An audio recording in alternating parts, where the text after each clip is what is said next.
Come into the room, give me a thumbs up or let me know that you hear me if you can. I would greatly appreciate it.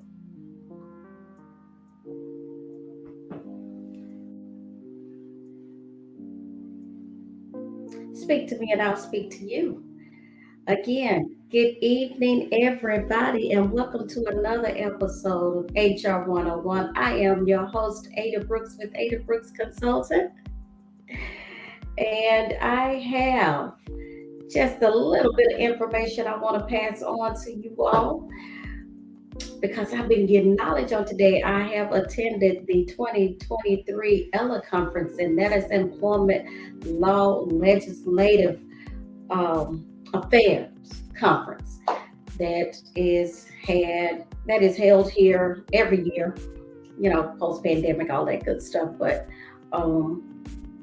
I have been downtown getting some knowledge, so I wanted to make sure I pass it along to everybody and make sure we are taking care of our employees as well as making sure we keep the company out of legal trouble. So, my question for tonight is it time for a refresher course? You know, I want somebody to put in the chat and tell me when was the last time your company kind of did a refresher course on policy and procedures, meaning appropriate workplace behavior, sexual harassment. They kind of just sat down and went over all of this stuff with you like they did from the first day with new hire orientation. Or do they just give it to you that first day and expect for you to know it? Or say you at your company for 15 years. You haven't been to a refresher course in 14 years. You've only seen yours day one of orientation. So, my question is it time for a refresher course? It may be time for a refresher course because everything is changing. And when things start to change, we tend to forget. So, you want to as my employers, especially my small business owners, I want us to do a refresher course of your new hire orientation. That means whatever information, onboarding information you gave your new hires pertaining to policy and procedures, you may want to, maybe twice a year, do a refresher course. Do your employees know what they need to do in case they're being harassed in any way? Do they know they can make a formal complaint by putting it in writing? Do they know they can go to HR? You say, well, what if it's, the manager or the supervisor? Do you know you can still go to HR and file a complaint? Do it in writing. Do they know the steps they're supposed to take in order to make sure that your employees are protected as well as the company? Because if you don't, you could be putting your employer in legal troubles. So we do not want that to happen. In addition to, if you have questions pertaining to this, please give ABC a call at 501-291-1650 or send us an email to abc@abchr101.com. We will be more than happy to come and train, but we want to make sure that your company is well aware of what they're supposed to do in cases where you have employees that's being harassed, even if it's by their managers, their leaders, their supervisors, other employees, create a hostile work environment. All of this, make sure you're practicing your policy and procedures, because what policy you follow for one, you have to follow for everyone. And if you're deviating from that policy, why are you deviating from that policy?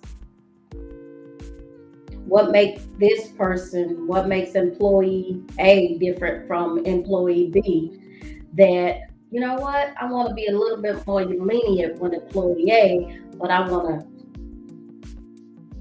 bring the hammer down on employee B? What makes the two different? If you're deviating from your own practices, policies, and procedures, then you're putting your company at risk.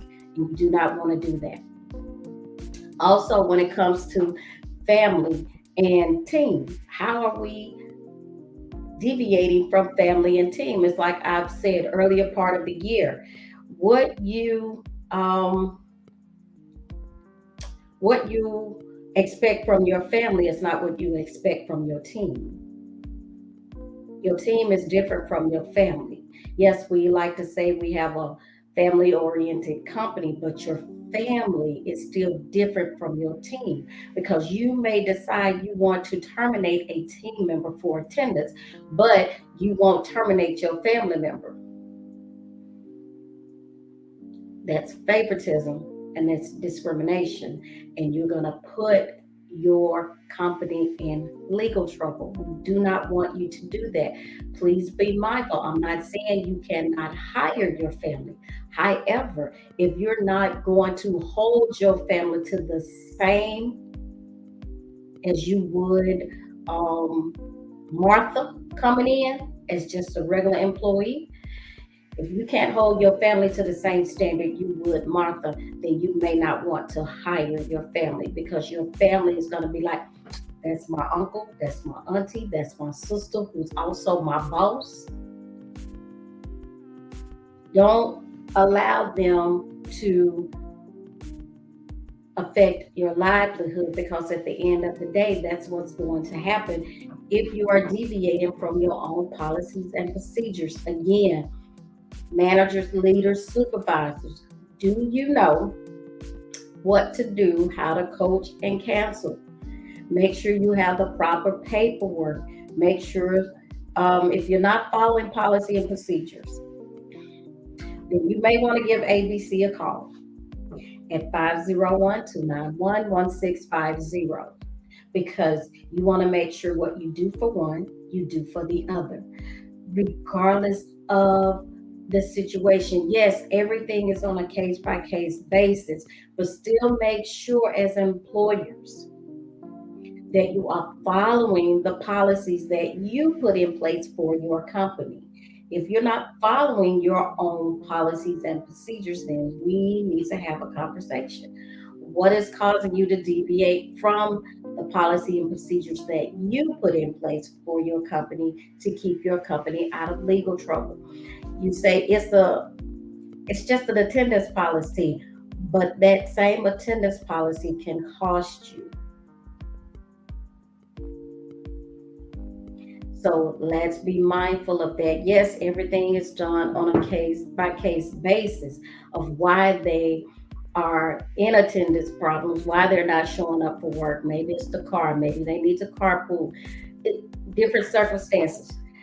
However, the policy states that if I have the policy is you can only be late 5 times. Well, you've been late seven. Well, I terminated one person who was late 5 times, but I didn't terminate you who's been late 7 times. That's a difference in deviating from the policy. How come I didn't terminate you when you got to number 5, but I terminated somebody else? For what? So we have to make sure that we're following our own policies and procedures. Please, managers, supervisors, leaders, if you are not sure, go back, do a refresher course for yourself, then do a refresher course for your team to make sure everybody understands and everybody is lining up with the views and the policies of the company. Because if not, it will cost you. It could cost the company. And that is what we do not want because we're not following our own policies and procedures. If you're not certain, go get a, if it's you need a new handbook, if you misplaced your handbook, go by your HR department and pick up a new handbook.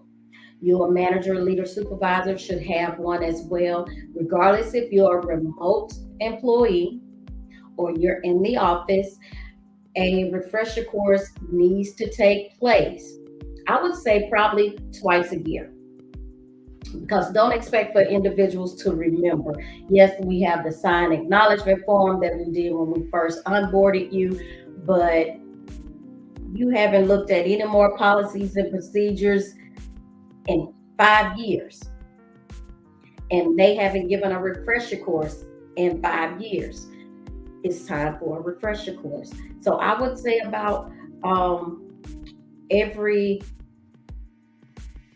twice a year you should be doing a refresher course because sometimes things change, and if there's been a change, there's been an update.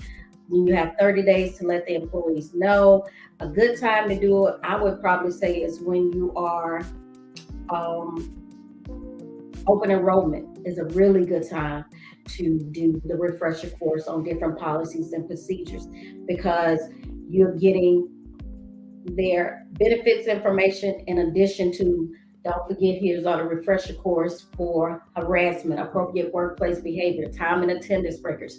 You get being able to give them that information during open enrollment because we do open enrollment once a year.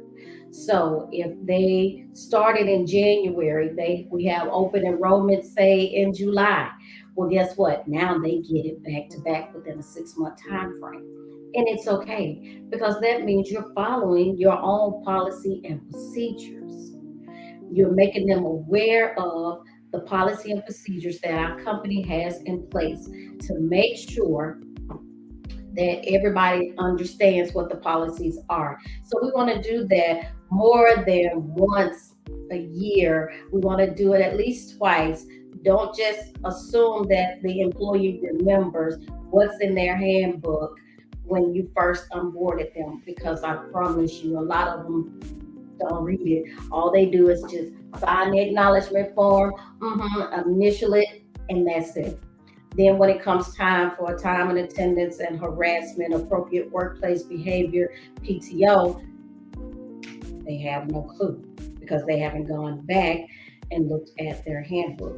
So, as an employer, as an HR person, as a manager, leader, supervisor, please let's make sure that we keep the employees abreast upon what has taken place within our company, and as an employer that we are following our own policies and procedures and making sure that we're not deviating, and your managers and your leaders and supervisors are not deviating from that policy, because if they're deviating from it and you don't know about it, you can still be held liable. So we don't want that to take place. So on tonight, I wanted to come on real quick and give us our updated information on, is it time for a refresher course?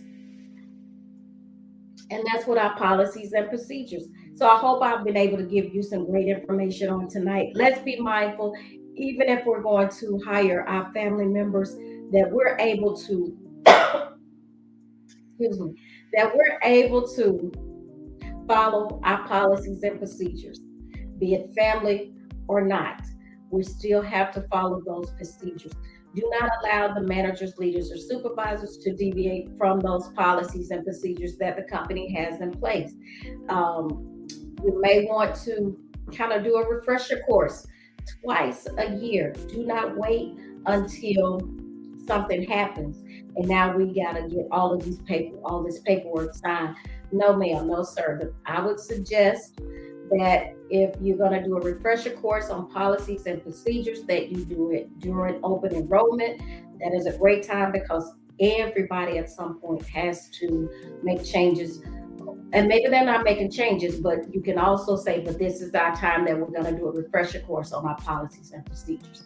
If you're needing assistance in any way, please reach out to ABC. We can give us a call at 501-291-1650, or you can send us an email to abc@abchr101.com. We will be more than happy to take a look at your policy procedures and make sure that and keep you out of legal troubles.